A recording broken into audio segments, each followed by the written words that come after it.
what's up? This is Breakman X. We're going to be bringing you all the latest news this week in gaming, and hopefully every week we'll be giving you some good updates and letting you come back. I'm a freshman at the University of Kansas. Jack Burton, who you may know from Gamebreaker, will be filling in for Richie this week. Here at the Microsoft party, we're having a lot of fun.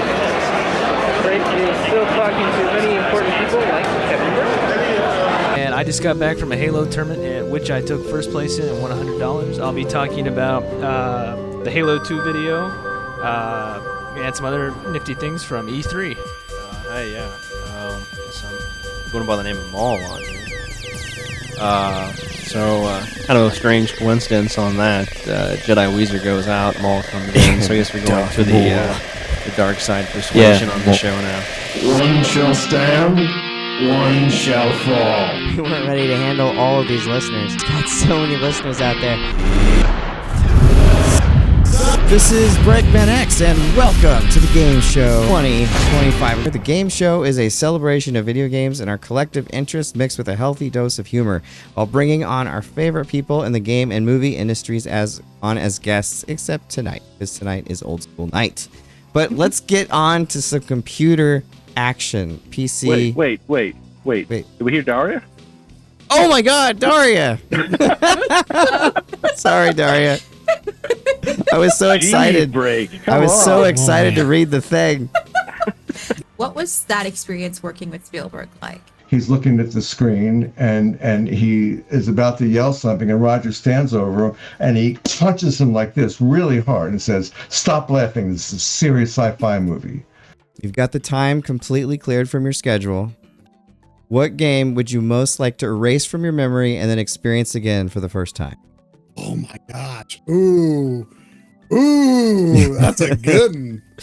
That's a real good one.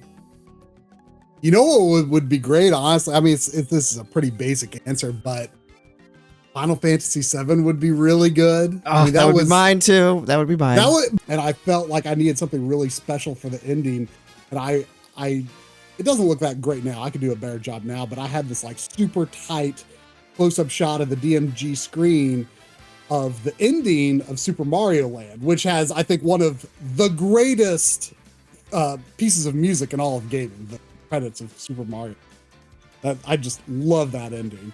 And I was like, it's going to take a little extra time. I mean, it's not a long game, but I'm like, I'm going to play through this whole game and hope that I then set the system down in the exact right place to get this shot before it's too late. A lot of times, like, I'm like, oh, that's too much effort for that one shot. But that time I felt like I need to do something like really meaningful to me. Describe a level or experience from a game that sticks in your head to the point where when you think good design, it immediately comes to you. Ooh, good design.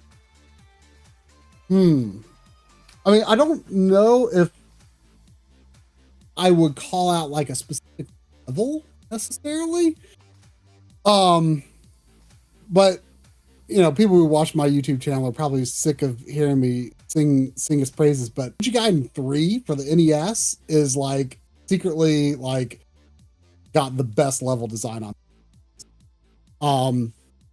And when that game has a lot of baggage, and for so long, and maybe even still now, people tend to say like, "Oh, this is the worst Ninja Gaiden. It's just way too hard." And the reality is, the Japanese version is actually the easiest Ninja.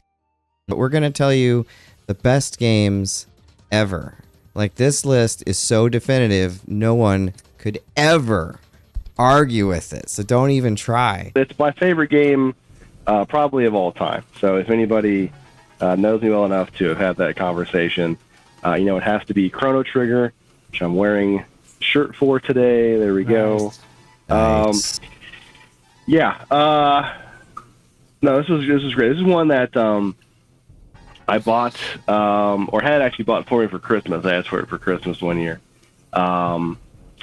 Based on solely the box art, which I didn't realize at the time was drawn by Akira Toriyama of Dragon Ball Z fame. My Sega CD got dropped down the stairs.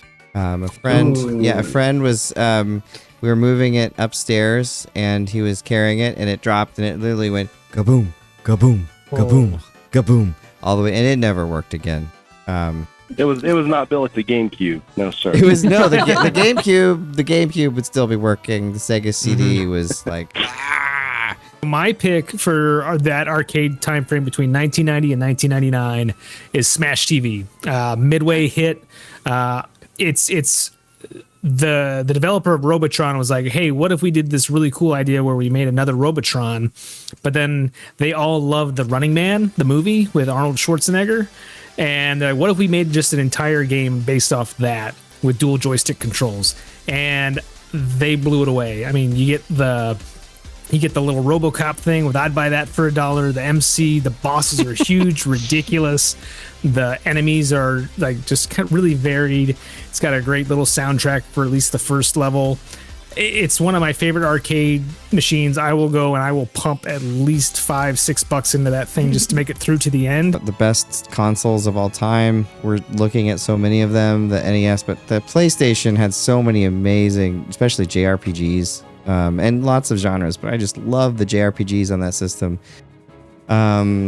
But it may come as a surprise which game that I'm picking. You made me feel better about it. No. Final Fantasy VII. I love Final Fantasy VII. I got that game right when it came out. I'd been watching the trailers and everything for it. I loved Final Fantasy 6/3. And watching all the trailers and everything throughout the development cycle and everything I could eat up and watch about it. And then when it finally came out and I got to play it, I was just like so glued to it. I mean, I had like Sephiroth written all over my notebooks, and like I actually got contacts to match Sephiroth's eye color, so I'd have Mako eyes.